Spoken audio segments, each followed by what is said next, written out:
In diesem Video zeige ich euch, wie ihr eine ganz einfache Ballonhose für eure Puppe nähen könnt. Und den Schnitt dazu könnt ihr euch kostenlos herunterladen. Den findet ihr unter diesem Video verlinkt. Und die Hose passt ungefähr einer 45 bis 50 cm großen Puppe. Ihr könnt den Schnitt aber auch einfach kleiner ausdrucken und ihn so passend machen für eine kleinere Puppe. Ihr müsst dann nur die Nahtzugaben anpassen. Das ist hier ein halber Zentimeter. Und wenn ihr den Schnitt bei 50% zum Beispiel ausdruckt, dann müsst ihr die Hälfte der Nahtzugabe natürlich nochmal wieder dran geben, weil die ja auch mitschrumpft. Ihr könnt aus der kurzen Hose auch eine lange Hose machen. Da müsst ihr einfach hier den Schnitt verlängern. Und zwar setzt ihr hier quasi ein Rechteck ran. Das sollte 12 cm lang sein. Und dann folgt ihr einfach dem Tutorial. Die kurze Hose wird genauso genäht wie die lange. Außer dem Schnittteil braucht ihr ein Stück Stoff. Das sollte ungefähr 40 x 40 cm groß sein. Oder 2 Stücke à 20 x 40, wenn ihr Reststücke verwendet, so wie ich hier. Dann braucht ihr ein Maßband und eine Schere, passendes Nähgarn für die Nähmaschine und etwa 60 cm von diesem Haushaltsgummi für die Tunnelzüge. Ja, und wir starten damit, dass wir die Hose einmal zuschneiden. Und dazu lege ich mir den Stoff doppelt, links auf links oder rechts auf rechts, das ist jetzt erstmal egal. Und platziere mir mein Schnittmuster direkt da drauf und schneide das aus. So, und jetzt lege ich mir das Ganze rechts auf rechts, falls es bei euch nicht schon rechts auf rechts liegt. Und jetzt schließe ich mir als erstes die Naht der vorderen Mitte und der hinteren Mitte und das sind diese beiden hier. Die nähe ich mir jetzt einmal zu mit einer Nahtzugabe von 0,5 cm und versäubere die anschließend gleich mit der Overlockmaschine oder mit dem Zickzackstich meiner Nähmaschine.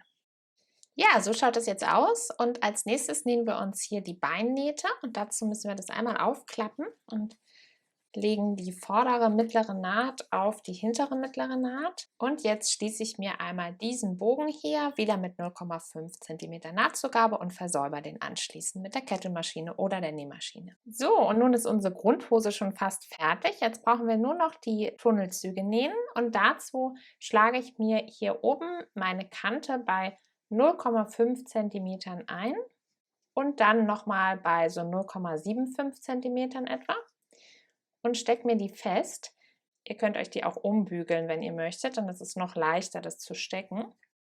So, und genau dasselbe mache ich jetzt hier unten an den Bündchen. Auch die schlage ich einmal bei 0,5 und dann nochmal bei 0,75 ein und stecke sie mir ringsherum fest. Und zwar jetzt von unten nach oben, damit ich die beim Nähen dann auch wieder rausziehen kann. Gut. So, ja, jetzt habe ich mir das fertig gesteckt und jetzt steppe ich mir das rundherum einfach ab und zwar hier ganz knapp entlang der Kante und lasse immer ein kleines Stück offen und zwar mache ich das hier an der Innenseite der Beine, so ja 1,5 cm vielleicht und hier in der hinteren Mitte, damit ich da gleich meinen Gummi einziehen kann. Ja, so schaut es jetzt aus und jetzt schneiden wir uns den Gummizug zurecht. Und zwar verwende ich je Bein 16 cm und für den oberen Bund 26 cm. Wenn ihr jetzt eine ganz schmale Puppe habt, wie zum Beispiel die Paola Reiner Puppen, dann müsstet ihr vielleicht ein bisschen kürzer das machen. Das müsst ihr mal ausmessen. Aber ich schneide jetzt zweimal 16 und einmal 26 ab.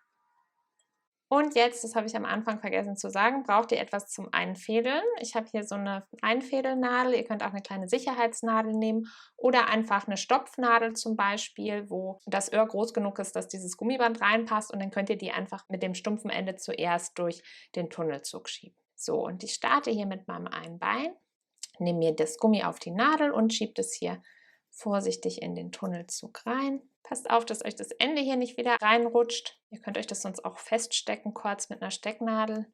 Und jetzt nähe ich mir das Gummiband einmal so aufeinander, sodass es flach aufeinander liegt, und zwar mit 1 cm Überstand. Und nähe jetzt hier im Zickzackstich einmal hin und einmal her, sodass die beiden Bänder gut aufeinander fixiert sind. So. Und jetzt kann ich mir das hier einfach reinziehen. Und jetzt steppe ich mir noch das offene Stück am Tunnelzug zu. So, wunderbar. Und genau dasselbe mache ich jetzt beim zweiten Hosenbein. Das heißt, ich schiebe mir wieder mein Gummiband in den Tunnelzug rein und nehme mir die beiden Enden hier mit 1 cm Versatz aufeinander.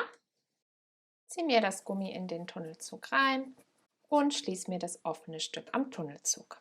So, und genau dasselbe machen wir jetzt beim Tunnelzug oben.